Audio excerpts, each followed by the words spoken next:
Well, thank you so much for joining us. We're going to be discussing some of these wonderful upticks in the world of legal, the rise of AI, technology, and everything that kind of surrounds the risk and reward in running a law firm in today's modern environment.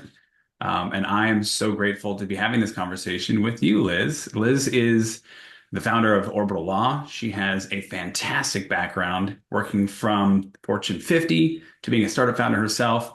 And now she's acting in a consulting fashion, helping other law firms and attorneys implement, discover, and hopefully utilize some of these new tools that so many of us have been afraid of, up until now. So, Liz, I would love if you wanted to just give a little bit of background into who you are and why this is such a passion for you. Okay. Well, thank you for having me, and I'm excited to talk about this. As you know, I have been a lawyer for a long time and took a break to be a tech founder, and both of those are sort of my passions. I love practicing law. I'm a corporate attorney, so I am always helping businesses fulfill their visions and helping them with the contractual side of their businesses.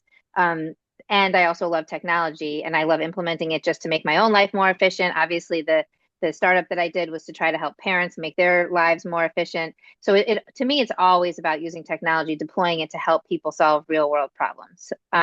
So after Nano, which was my startup, as you mentioned, I was really just basically doing straight up law stuff for a long time. But then it started becoming obvious that all legal departments are horrendously inefficient. I think law firms are also, but it's been a while since I was at a big firm. I think they probably suffer the same issue. So I'm looking forward to seeing and digging in with law firm clients eventually to see if we can help, streamline their processes too. But I got involved with my first client doing sort of legal ops because they were a client. I was doing regular work for them, and their internal processes were just so disorganized that things were constantly getting lost. Like I would send something in and then it would be like, 2 weeks later, they'd be like, hey, did you ever send this to us? And I was like, yeah, 2 weeks ago, like you asked. And now, it was just obvious that the process was not as efficient as it could be. And so it's kind of like eating at me. So when they asked me to come and start helping them figure out better processes and especially using technology to do that, I was super excited. So this has become sort of my new passion. Just the first thing was, and this is, and there's statistics around this about how this is, a huge movement going on in in-house legal departments right now. Just the idea that people are realizing that they need to upgrade their processes using technology, just the processes, just the workflows, the intake. Many people who are in other businesses are used to, workflow management, task oriented, figuring out where everything has to go. But, as you know, the legal realm is very conservative and very slow to adopt change. And so they just were probably behind even, their sales teams are using Salesforce doing these, elaborate workflows. And they were just still sitting there with an Excel spreadsheet, if any, and maybe just their Outlook to-do list. So that was the first thing that I started working on. And I discovered that this is a huge thing that's going on. Everybody, there's probably like 200 CLM options out there that are the legal tech field just kind of blew up in the past 10 years. And I already knew about that a little bit from when I was going around doing startup stuff. I would occasionally run into a legal tech founder and I was like, oh, I'm a lawyer. What are you doing? How is this going to help people? And there were just so many of them doing all these different things, all of which are super valuable. So I think the first observation I have about that market is it's still very fragmented. There's so many different people doing all these different options out there. So that's one of the things that I'm sort of trying to tackle for my clients on the legal ops side is just the idea that how do you know which option to select? Like probably there's an option that will do everything that anybody wants, but it's a huge pool of options and having to go figure that out for people is the first thing. Do you want to ask me a question? I know I'm just like monologuing No, here. you're fine. You cutting through the Okay. chaos is the difficulty for anybody. I mean, number one, if you're a founder of any business and you have to wear all the hats just to build, that's already overwhelming. But imagine being in an environment that's entirely red tape and a little bit archaic, coming out of the world of scarcity mindset, right? We control our value, which is our intellect. And you as a lawyer, as an attorney, as somebody that's respected and looked for advice, historically, we've looked at things like LegalZoom or some of these other sources that just made it look like it was a replacement factor. It was trying to cut out that value, which is the communication. And I'm glad Yep. that you mentioned, the term legal ops because all these technologies that are coming out are not going away, right? We can't put our heads down in the sand. AI is a real thing. It's constant. That's one piece of the puzzle, but there's also all of these people that are involved in creating and building wonderful support services and technologies that can actually heighten efficiency, build availability, leverage accessibility. Like these are things that are real. When people need things and they can get to you, that drives respect, that creates personal experience, that creates confidence, and that confidence streamlines the communication, and it's all reciprocal. And by the end of it, you build trust. And that entire thing is exceeding and meeting expectations, right? And I think you hit the head on the nail that so many people that are in your industry are out there trying to create these solutions. And there's not really a lot of congregated or community access to making sure that number one, we're not stealing from each other, right? And being afraid of that. But number two, what is right for me and what is right for somebody else? They might not align. So could you speak to a little bit about your experience, number one, being a founder of a law firm and running that, and then having your, I understand, technology hat on? I mean, what does that look like when you first sit with a client? Well, what I love about what you just said is you totally were thinking about it from the business owner's perspective, right? The person, and not just the in-house legal department, who are usually the people that I primarily work with, but the people who are asking them for things, right? The requester of their in-house services. And solving their pain is very much a part of what we need to do because it's, they're frustrated because they know that the person who's got to review their thing, has a lot to do, is this brain person who's just sitting there like embedded in contracts all day long. Like, how can you ever even get them to tell you what's going on? But there's a sense of helplessness that I think a lot of people have in-house when they know that they have to get something reviewed by legal, but how long is it going to take and what's the whole process? So providing transparency to those internal stakeholders is one of the most important things that we're doing with technology on the workflow side. Like we'll get to AI in a minute because that's also fantastically exciting. But just on like the internal management side, I think business people know about workflow management. They know about like ticketing, like support ticketing and all that, and applying that sort of just business practice to the legal department is surprisingly novel to in-house lawyers, right? Like it's just, you would think that this would always just be the case. It's going on in every other part of the company, but for some reason in legal departments, it was still very, archaic, very like, okay, well, just put it on my desk and we'll see when I can take a pencil to it. So I think that just having a system that feels more modernized to the internal stakeholders is a really big deal about, as far as just moving the needle for that, just comfort and reassurance that you really did a good job just now of describing. Like nobody likes to feel like this really important thing that they need to know is going to get done right, that's crucial to their deal, that's crucial to this new partnership or whatever, is now like thrown into a void. And like, who knows if we're ever going to see it again. And when we do, if it's going to be crazy with markups and everything like that. So I think that, I don't know if that answers your question, but I think that's sort of the sentiment behind it from an internal sort of why there's so much excitement around adopting these solutions. The lawyers might not be the first ones to be excited about it because we're sort of trained to be very methodical and deliberate. And, well, once I get into the document, who knows how long it might take. But also realizing that we're service providers at the end of the day, and that part of the service, in addition to our wonderful brains, is the feeling of, just making our clients feel comforted that their needs are going to get met in a timely fashion. Yeah, no, and I'm glad you spoke to both sides of the coin because you're talking about the client's confidence, right? The experience that they receive, but you're also talking about the pride that internal systems create for those that are, building and creating and supporting these law firms. At the end of the day, if you're in a monotonous job, it's fragmented, it's broken, you don't actually know, see, or feel valued if you're just a task, right? If you're a checkbox, if you're somebody that's dotting the I, crossing the T, or dealing with frustrations, having the right systems in place can create a smooth confident process on a very difficult task, right? Which is actually what we're after, which is opening your brain and utilizing some of that legal knowledge to make sure not only are we in the right, but we're going to move forward proactively and do things that are going to better our world, our community, and our businesses. And so having those technologies in place, Liz, I love that you mentioned that because it allows people that are part of this community, this system, right? The legal ops inside of your business to have pride, to build that brand. And then therefore that alleviates a lot of pressure. It creates and elevates better performance and expectations, probably better loyalty. And if I'm speaking from a guy who's dealing with risk management, right? Because that's what I do. That to me is a wonderful thing because if there's consistency in documentation and processes, that means there's less opportunity for gaps, which means no more errors, no more emissions, means we have better law practices with less claims and hopefully longevity, right? My job is to keep everybody in business. And I can't do that if there's constant fragmentation and change. And change is inevitable, right? Change is inevitable. But I love that you spoke to that. I'm glad that you look at both sides of the coin. I think there's a lot of value to that because you've been in both sides, right? You've been on both sides of the table. So I appreciate you for that. Thanks. Thank you for saying that. And also, as maybe like a transition between the workflow part and the AI part, which we of course want to talk about.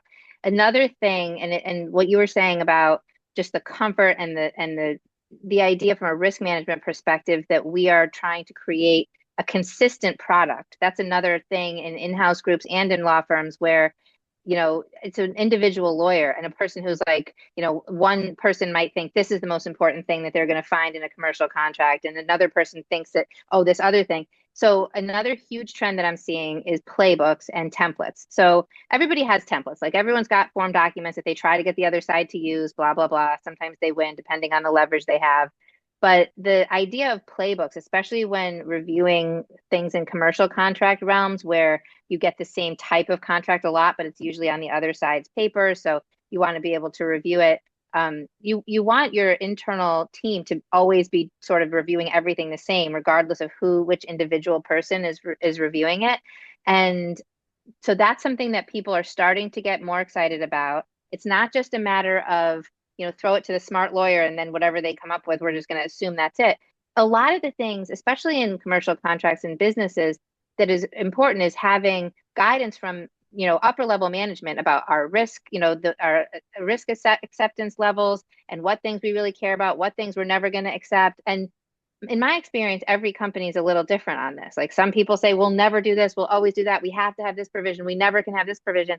And it's sort of an institution wide standpoint that everyone in the legal department has to sort of flow through to their review of documents.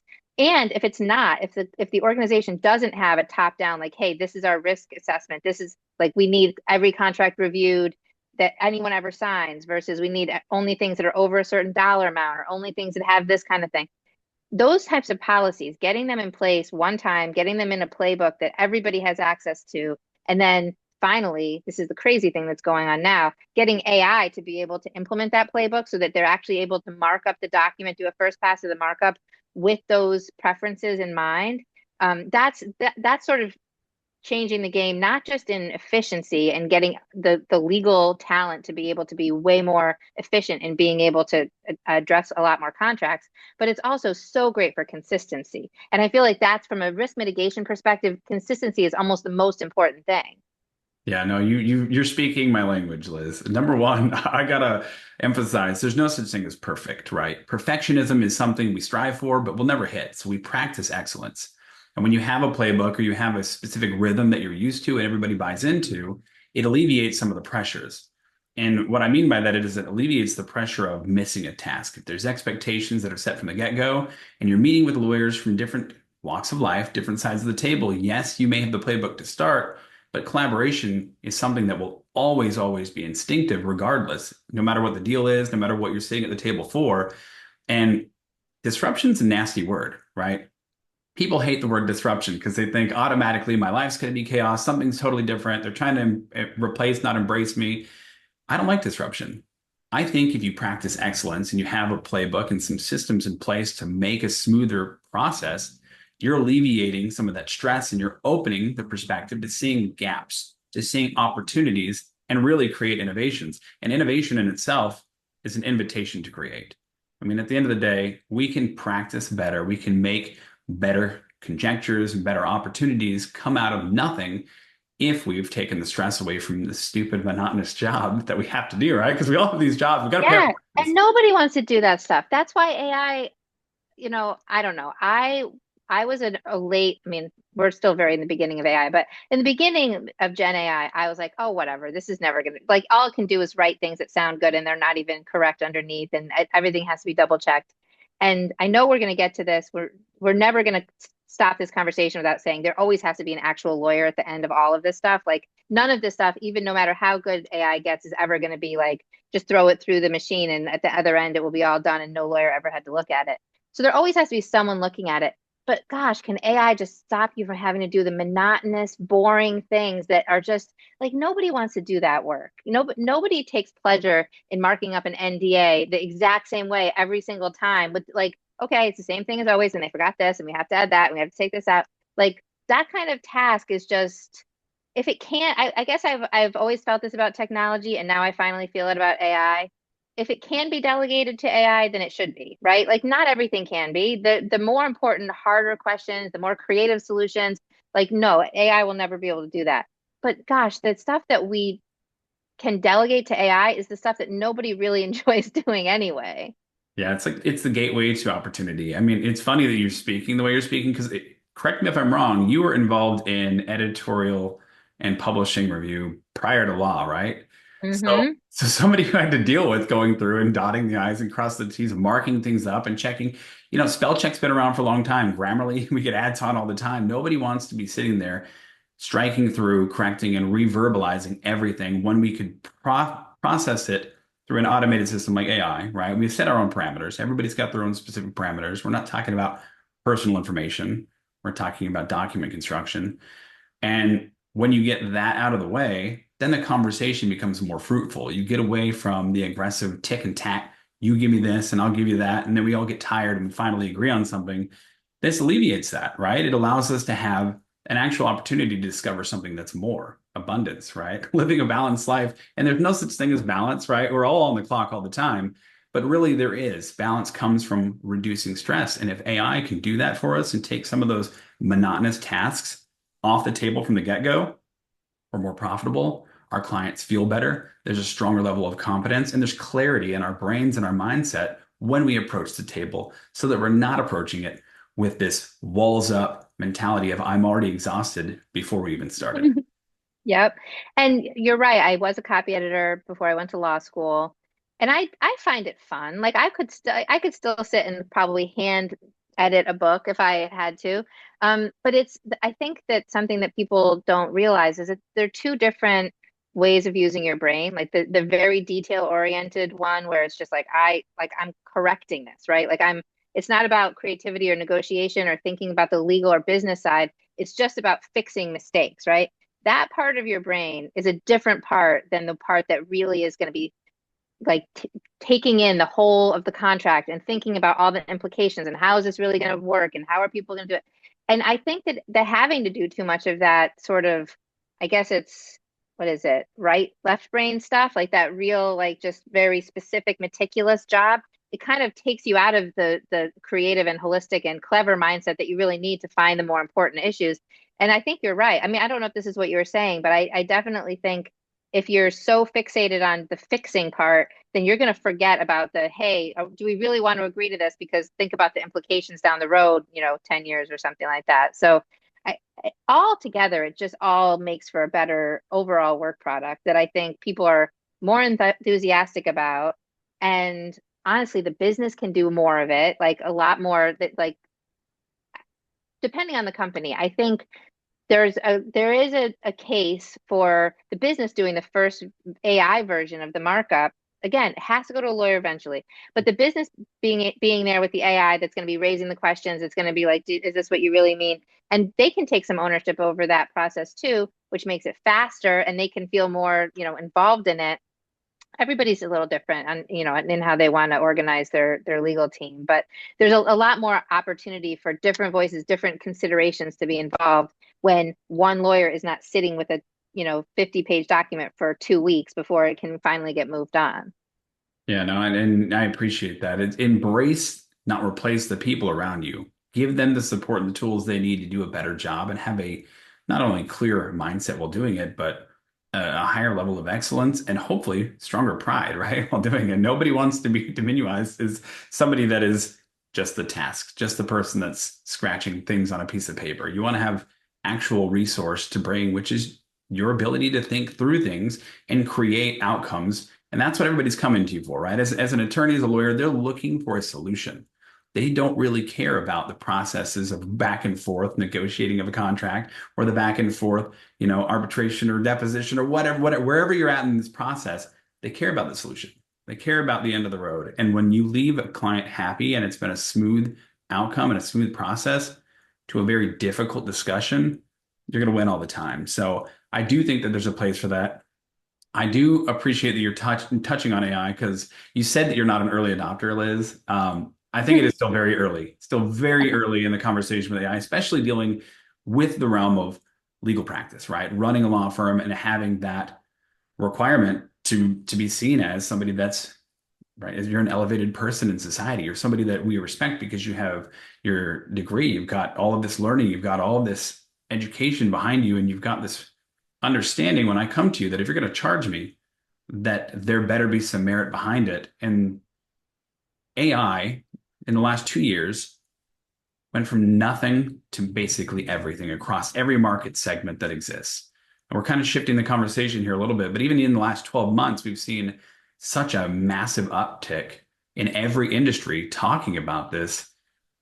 I wonder how many people are afraid to even start dipping their toes into the water or looking around to see what exists as a solution. Can you speak to that? Because you're somebody that's consulting with firms to really discover what those possibilities are. Would you mind speaking to that? No, of course not. First of all, I think the most important thing to remember about Gen AI is it is always improving. I don't know how they're doing this, but you know, I tried ChatGPT for some legal questions like 6 months ago, and I asked them, and I was like, "This is hilarious. This is useless. No one should ever use this. Everything they say is wrong. It says it with such confidence, and it's just completely false information that it's giving." And whatever. I laughed at it, but I'm a dabbler and I like technology, so I would go back every once in a while. Now it's doing amazing. I like whatever they've done recently. It just is always improving. So I think, OpenAI is an interesting tool because it's so easy for anyone to just hop on there and try something out and see what it can do and see and test the results for themselves, right? Like I don't know if this is always going to be the case, but right now we're in a point with AI that it's always trust but verify, or don't even trust, just like try but verify, right? Like let's just see what it comes up with. And then you need someone who knows the real answer to be able to read it and say, oh, actually that is right. And frankly, in the beginning of at least OpenAI, it was not right most of the time. So it's like, okay, it doesn't have the skills to do anything useful. But now, I mean, just in the past few months, I'm seeing, so I'll tell you some things I do that to use it, and then we can talk about why everyone probably would find this something that they should try. I ask it to summarize contracts for me, and we'll talk about there's privacy issues and stuff that we need to also address. But cleanse of any confidential information. I will put it in there like a document, an attachment, and say, can you summarize this for me in like 2 paragraphs? And it actually does. Can you summarize this for me and highlight anything that would be adverse to X party? Now, I'm not saying it will find everything that I would have found, but it definitely finds some things that are helpful and get me started on my review in a way that I didn't have before. And then some of the tools that people are building with the AI to actually generate red lines, like not just this provision is not the one we like, let's replace it with this other provision, but let's actually surgically redraft this provision with as few moves as possible to make it say the thing that the other thing means, right? I mean, it's incredible. I can't believe that it's able to do all the things that it does. Now, it still doesn't do everything. Like every single time, there are many huge things that it misses, right? So it's not like we're gonna just throw this in the machine. Like again, it's not like a sausage grinder. Like, oh, it's done now because the AI signed off on it. A person who knows what they're doing still always has to review it. But I would say not to. Well, I'll just use myself as an example. The AI is doing a better first markup of contracts than I did probably as like a third year associate. Like and so and this is the good and the bad thing about AI. I mean, it replaces a human that doesn't know what they're doing and that is just beginning to learn the trade, right? Like, and I'm sure this is the case in every field, right? Like it's going to do as well as a first year person that you hire in this profession, or maybe even a second year person. And eventually, that work of the first year, second year associate in a law firm will need to be reviewed by a senior lawyer, just like AI's work does. Um, so I think everybody should be thinking about it because, unfortunately, the way our society is organized, hiring people is so expensive, right? It's like the most mind-bogglingly expensive thing you can do is hire a person. If you can get an AI for $200 a month to do the thing that that first year associate could do, of course you're going to want to try that. But on the other side of that, and I know you said replace, don't replace people and whatever. As a society, we're going to have to solve this because that first or second year of being an associate is how you learn to be the senior person who knows all the things and can review the AI, right? So I don't know how we're going to solve this as a society. It is a little risky, right? It's a little risky saying, I'm not going to hire a first year associate because it's not worth the money. I'm going to wait and hire a third year associate. But how does that third year associate learn anything if they didn't have the chance to do that grunt work in the beginning? So that is a problem, I think, we're going to have to solve in general. But everyone should be trying it for these basic tasks that they would have had, a beginning level employee have to do, that they would have had to explain it to them and assign it to them and then wait for it to come back and everything. They can just have AI do it now, and it's not perfect, but it's a pretty good start. Now, I appreciate that. I think that what you've spoken on is shocking, scary, exciting, and all the things in between, right? It's a frenzy. Number one, we're not trying to replace anyone. This is here. It's not going away. What we have to understand is it's an opportunity. It's an opportunity to upskill, right?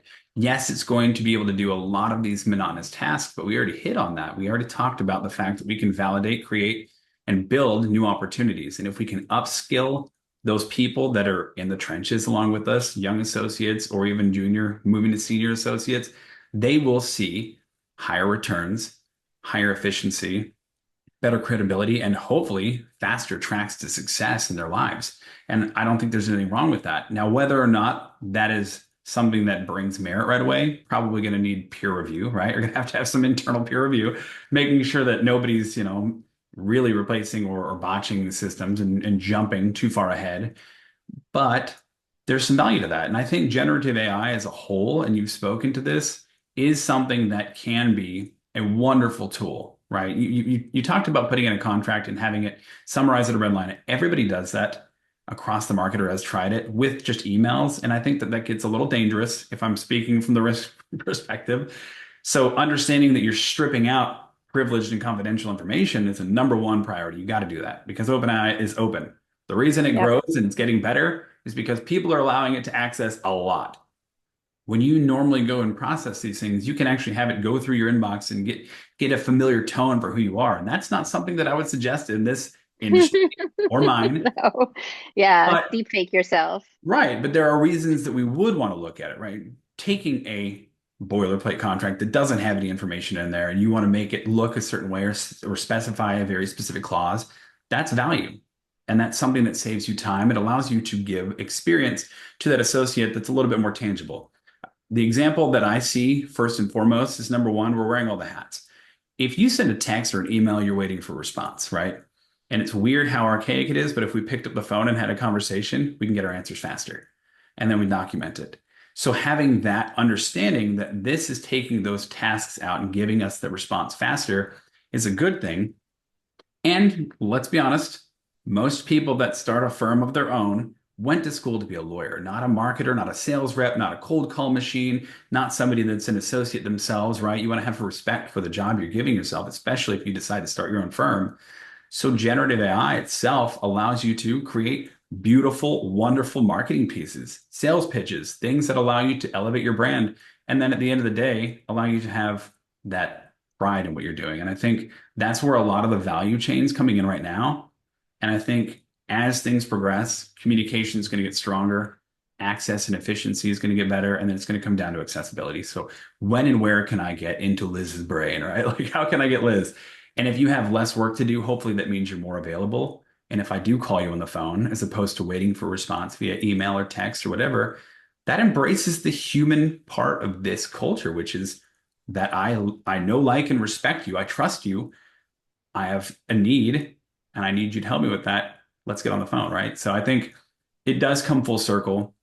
I do think a lot of people need to try it. I love that you gave yourself as an example of somebody that has gone in and you've utilized this in specific ways, and you are playing devil's advocate, right? That trust but verify. You looked at it 6 months ago. You looked at it again.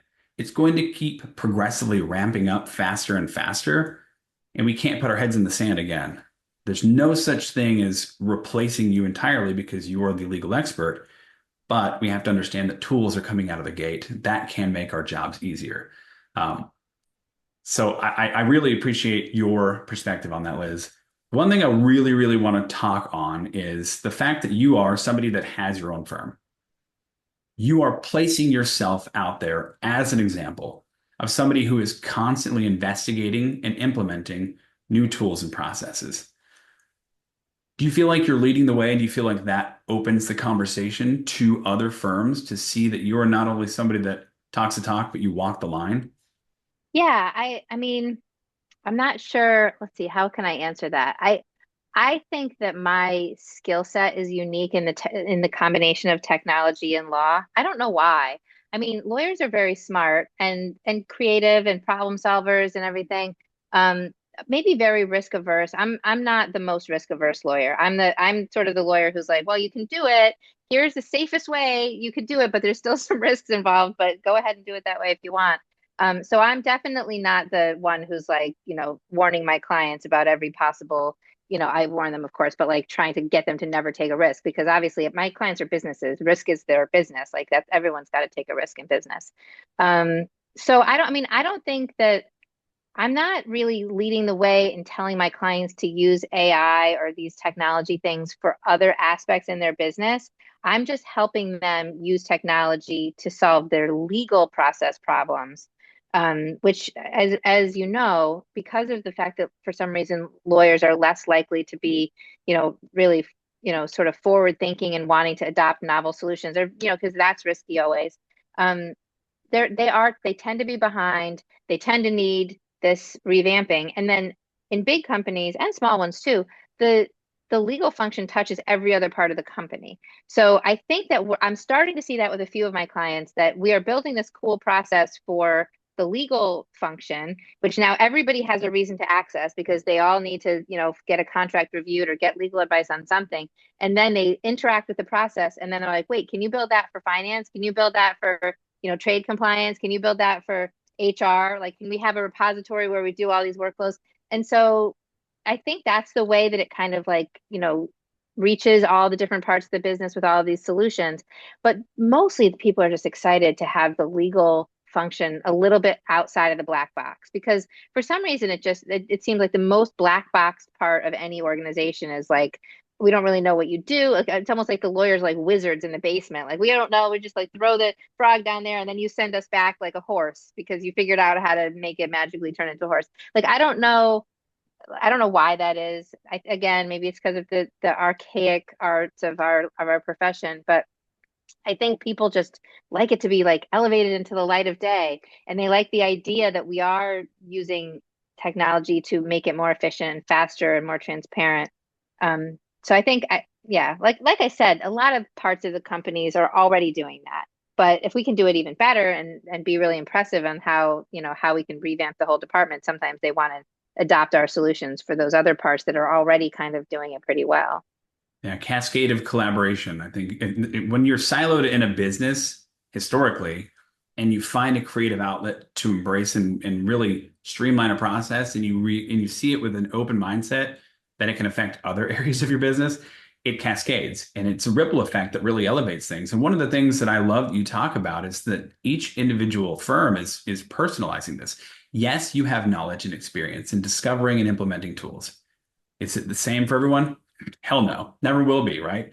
But there are processes to help discover what that looks like. And then there's a communication that occurs from that, which allows you to discover where we can also emphasize efficiency and create better outcomes regardless on other parts of the business. And you said you don't know why you like talking about this. Maybe it's because you're less than, risk averse or whatever. I think you're being a little humble. I've known you for a long time, Liz, and I think it's because you're passionate about it. I think honestly, when you are attracted to something that you're passionate about, you see it in a different light. And Most attorneys and lawyers have specific niche practice areas that they love, that they are focused on.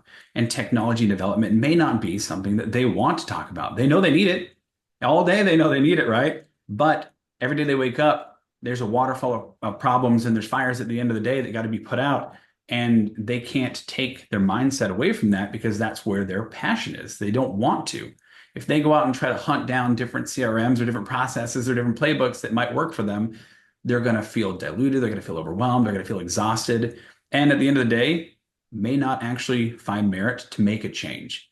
And that's really where the catalyst is here. Your ability to come in and have a conversation that's contextual and really understand why that firm has a process or legal ops problem and where they can make improvements, and then focusing on the fact that they get to, you know, prioritize their passion project, which is their work, that alleviates everything. And that's a catalyst for change. You are a catalyst for change, Liz. You are a catalyst for change in your environment, your industry, because you are passionate about it. It's not about being risk averse. It's not about, doing things the old way or the new way or being contrarian or disruptive. It's about an invitation to innovate, right? It is an invitation to create, and you are a catalyst because you have that ability to see things from the outside and you have this experience. So I just wanted to say that. I appreciate you for that, of course. Well, thank you. That's a thank you. It's a good compliment and also an interesting perspective because you're right. I love people who are passionate about what they do, no matter what.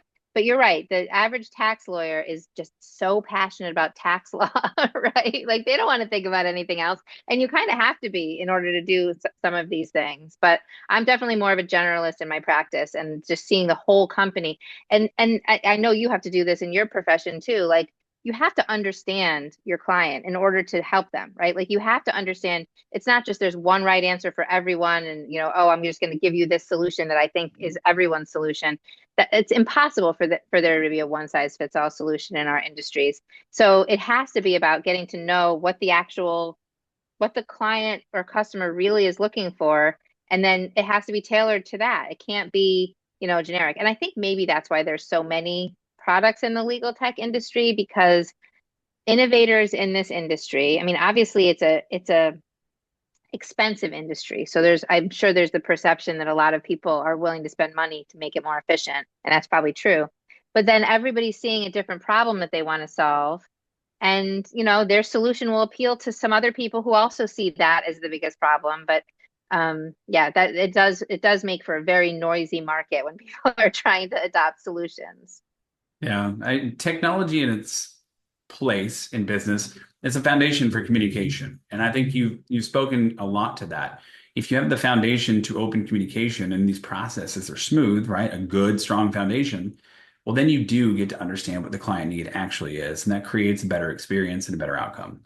And I know that in the next 12 months, things are going to drastically change again.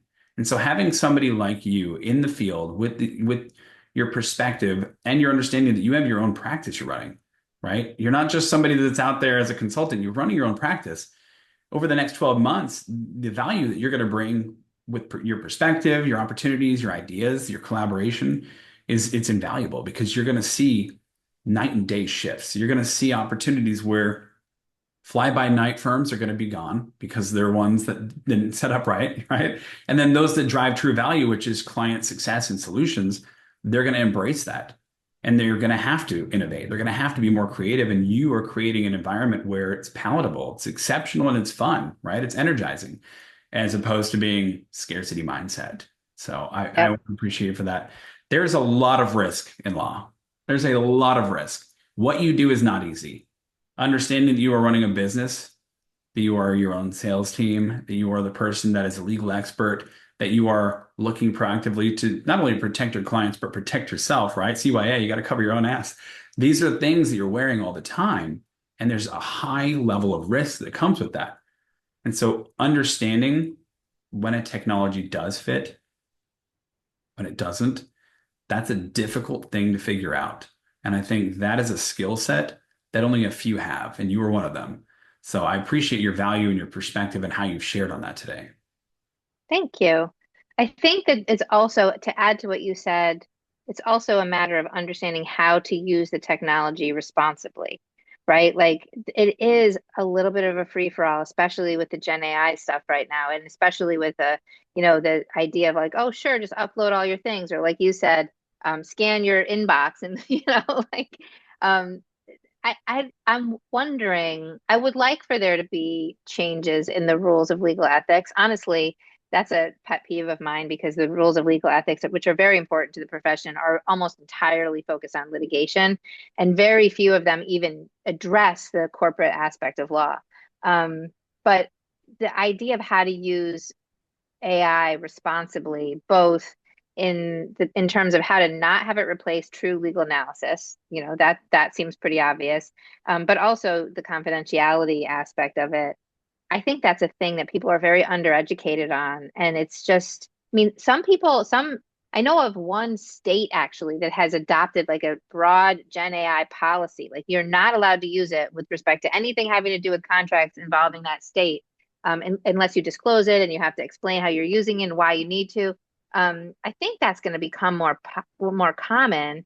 I'm still not seeing it in NDAs. Like you would think that we would start seeing it in NDAs. I'd like to start adding it to NDAs, but NDAs are kind of like this sort of body of common law that everybody kind of agrees what they should say, and we just keep on making all the NDAs say the same thing. But it has to come in to our profession in some way where we are just addressing how it's going to be used. So figuring out the tools is one part of it, but then making sure that we're using them responsibly is another part. Yeah, and it's going to be constant education. You were correct. At the state level, there's quite a few that are coming out with new parameters or restrictions. On the risk management insurance side, I mean, we see the most ridiculous things come out of the gate for red flags and audit declines. We see opportunities for there to be gaps because they've utilized tools they shouldn't be, right? And the underwriters are like hypochondriacs. Anything that can go wrong will go wrong. And when you're going to feed it to this black box of the internet, you can guarantee that something's going to come out of it, interpretation or Right. otherwise. And so knowing that you have to take in stride what matters to you is a powerful thing. And that's why I really like that you focus on legal ops specifically with these tech developments, AI tools, however you want to, however you want to call it, because it's not removing the value that you're bringing as a lawyer. It's really Right. driving the fact that you are there as a legal expert and your interpretation of the law is what we're after, not AI, not some, crowdsourced response from a black box on the internet. The process can be smoother. The understanding of where the line in the sand for ethics is going to come down to that, I think, not necessarily the outcome, but how we develop those processes and who's involved and where that confidential and privileged information lives. And then, of course, as more tools are developed, there's opportunities to create, hopefully, a cascading effect inside of the industry. If something is accepted, just like you said, NDAs are kind of this, everybody does it the same way. If there's a tool or a resource that comes out, hopefully in the next couple of years, it's developed and it's acceptable and it's privileged and it's private, maybe it will make it better. We don't know. But opening your eyes and watching for it is something that has to be done. And then understanding that having this open dialogue, this discussion with those that support you is a necessity. Like you cannot be at this alone. Um, Yep. Yep. I think I just would like to see it addressed more directly, Aside from these state policies that I've seen, people are not addressing it. Like, you know how data privacy suddenly took over, 10 years ago, and everyone has to have a data privacy provision and a data privacy policy and blah, blah, blah, all over the place, for reasons that had more to do with legislation in that case. But I think we must be heading toward that in as far as people addressing head on how people are going to be allowed to use or how they agree to use AI in performing their functions. Just like you said at the beginning of our AI part of our discussion, it's everywhere now. And it can't be everywhere, and yet we're not heading head on addressing how it should be handled. yeah, no, you're exactly right. If there's not some reason to look at something head on, turning your head can create an opportunity for adverse reaction, right? Yep. It's that bend and snap. You pull the rubber band too hard, it's going to snap and it's going to hurt. Right. One of the things that you've spoken a lot on is having that understanding of where this is headed. HIPAA's a real thing. It came to fruition a long time ago, but it's a real thing that everybody in the medical field has to comply with. over the last 10 years, we've seen a massive rise in cyber and data breach after 2020. It like quadrupled, right? It's 400% up. And there's a reason for that. It's because they know more people are putting things out on the internet. They're getting onto these open chains. They think that they're maybe accessing a different form of AI, but really is it a vacuum for stealing your information or whatever? And there's states that are lobbying currently to set up laws so that if you are breached, you have a responsibility and a duty to respond.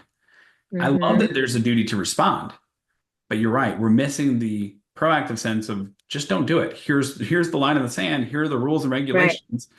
Stop doing it, right? So that we don't have these, oh, we've lost 1.5 million records of these people. Now send them a letter saying you're going to give them credit reporting for 30 days and then hope nothing happens, right? Criminals are smarter than that. They're going to wait 90 days. It's just, it's wild.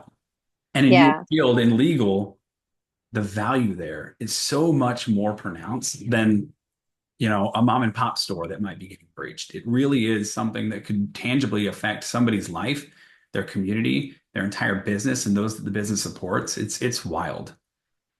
It is. And gosh, there's just so many different ways that it could manifest negatively if there are breaches at the legal department or law firm level. But also at the entire, I feel, I mean, maybe it's because of my particular lens, but I feel it's also our job to protect everyone else too. So all the things that you just said, there is legislation, and also every commercial contract addresses these things. What to do in the event of a data breach? What independent testing facilities are you going to use to make sure? Do you have backup? Do you have a disaster recovery plan? Like most contracts, big important ones and even smaller ones sometimes have address all of these things on a contractual basis, because unfortunately we live in a litigious time when sometimes that's the best way to enforce the rights and to or to scare people into complying with these things. I feel like we're overdue to start seeing that in contracts, and it's strange to me that we haven't yet. But yes, maybe I'm an early adopter. Maybe it's because everybody else hasn't really fully, not that I have fully understood the magnitude of the issue, but I expect that we're going to start seeing that more in contracts. Yeah, I would expect it. I mean, we live in a litigious society, like you said. I have a job for a reason. One of the things that you've got to understand, it's a delicate balance. Everything that we do professionally is a delicate balance. Understanding that when we're moving forward in life and business and everything else, there are going to be people that come together as a community. They are going to collaborate and they're going to create hopeful, elevated practices and standards, just like you mentioned. In those contracts, a lot of them already exist. And the duty to defend doesn't necessarily fall on your shoulders, Liz. It falls on everybody's because we're more hyper aware than we've ever been. Accessibility to information has never been easier to get, which means we're also becoming more ignorant because we're not worried about learning things proactively. We're just waiting until that moment, that recurrence, that at the catalyst that says, now I'm going to go type it in and see what I get. Right. So I think understanding that and elevating the understanding that we are in this together, we have to protect ourselves is paramount. We got to do that. Yep. And the crowd mentality of, oh, well, everyone else is doing this. I mean, I think it is a little dangerous time right now for AI. I think a lot of people are sort of hiding behind well, there's nobody telling me I can't do this yet. I mean, in universities and lots of places there are, but like as long as no one's telling me I can't do it, and everybody is always saying that AI is this big thing and everyone's using it, so I just better go and, do something irresponsible. People need guardrails, and I mean, I will not be the person to say what they are going to be, but I expect that they will come to fruition pretty soon. Yeah, I'm sure they will. And guardrails aside, you are already there protecting and providing insight, just being part of this conversation. And I know that this is going to be continuing, and I cannot wait to check in with you throughout the year on how things are going. I think, again, what you do in driving value, understanding your industry, being part of that industry, and then consulting and offering that service is so much more valuable than you realize right now because not only are you an early adopter, you are, your passion is in the right place, your heart's in the right place, and you're wanting to create smoother, better outcomes so that there's an elevated level of proficiency in your environment, in your industry, better respect, more pride in individual brands. And again, we can take that stigma of going to talk to a lawyer sucks, right? Because if I have to go meet with a lawyer, it means I did something wrong or I'm going to have to fight. And now it becomes a process of let's have a real conversation. And then the experience is all that's left, which is wonderful. Yep. Yep. Well, thank you for saying those things. I hope so. And I think that it's an exciting time to be doing this stuff. That's for sure. Yeah. Well, Liz, I really, really appreciate you sharing your time today. I know that we scheduled an hour to kind of talk through where things are at. This has been a wonderful state of the union for legal law practice and where technology is. I really appreciate the fact that you are heading up how and why you should implement new tools and why you should take the right perspective and steps to protect yourself as you do that. And thank you for being a voice for not just us, but for our clients, right? For people that are going to watch this and hear this, hopefully it provides some value and of course elevates their understanding and drives, better success for everyone. I hope so. Thank you for having me. Yeah, it's been wonderful.